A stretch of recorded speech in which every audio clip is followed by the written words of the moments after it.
DG qui va, la semaine prochaine, donner sa conférence de presse et il pourra répondre à tous vos soucis, à toutes vos questions. Mais moi, je voudrais que vos questions restent concentrées sur ça. Pas que j'ai peur, pas que je veux me blanchir, mais je voudrais qu'on prouve que la presse malienne aussi est crédible. Hier soir, j'étais content quand j'ai vu un journal, je ne sais pas de la France ou quoi, économie ou quoi, qui avait dit que le fils du président a acheté une villa à 4 milliards et quelques, et qui est revenu sur ça pour le reconnaître. Pour le reconnaître. Mais le mal est naturellement fait, mais c'est aussi une grandeur d'esprit, une preuve d'honneur et de dignité, qui est de dire je me suis trompé, ça ce n'est pas vrai, voilà la vérité. Et si ceux qui publient n'ont pas le courage de le faire, je voudrais que la presse, vous êtes tous là, que vous puissiez le faire pour l'honneur de la presse du Mali, pour mon honneur à moi. J'ai dit, j'ai une famille. Tout le monde lit ça à travers le monde. Puisque les autres journaux n'ont pas suivi cela, ils ont trouvé une astuce, c'est à travers Malijet.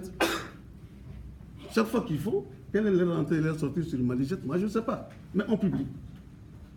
Et tout de suite, le matin et maintenant, mon téléphone ne cesse de crépiter. Ça me fait mal. Quand on peut aimer Z, on peut ne pas aimer Z, mais s'ils sont arrivés à faire du faux, c'est parce qu'ils n'ont rien eu contre moi. Et je leur ai dit, les jours où ils vont trouver un indice, je ne dis pas une preuve, un indice qui prouve que j'ai trahi la mission, que j'ai trahi la police, qu'ils le disent, je vais en tirer les conséquences immédiatement. Je voudrais qu'après moi, on dise qu'au moins que ce monsieur-là, il a été digne, il a été honorable. Je ne veux pas autre chose. Mais c'est seulement cette qualité que les policiers disaient après moi. Mais je ne voudrais pas qu'un journal vienne me dilapider ce seul héritage que je gardais. C'est un héritage pour moi. Dire que c'est un homme d'honneur, il est brave, il est courageux. Quand j'étais secrétaire général du syndicat, je vois Modibo, certains parmi vous étaient là-dedans, quand les journaux parlaient de moi, tout le temps on disait le bouillant secrétaire général du tout-puissant syndicat de la police. Et j'en étais fier. C'était tout le temps pour parler de moi. Parce que devant vous, comme devant les autorités, comme devant mes collègues, j'ai dit franchement ce qui est. J'ai dit franchement ce qui est.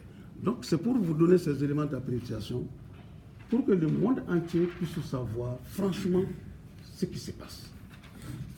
Est-ce que je suis victime d'une cabale? Je ne sais pas. Est-ce que je dois rentrer dans les détails de ça? Peut-être. Mais ça dépendra de vos questions.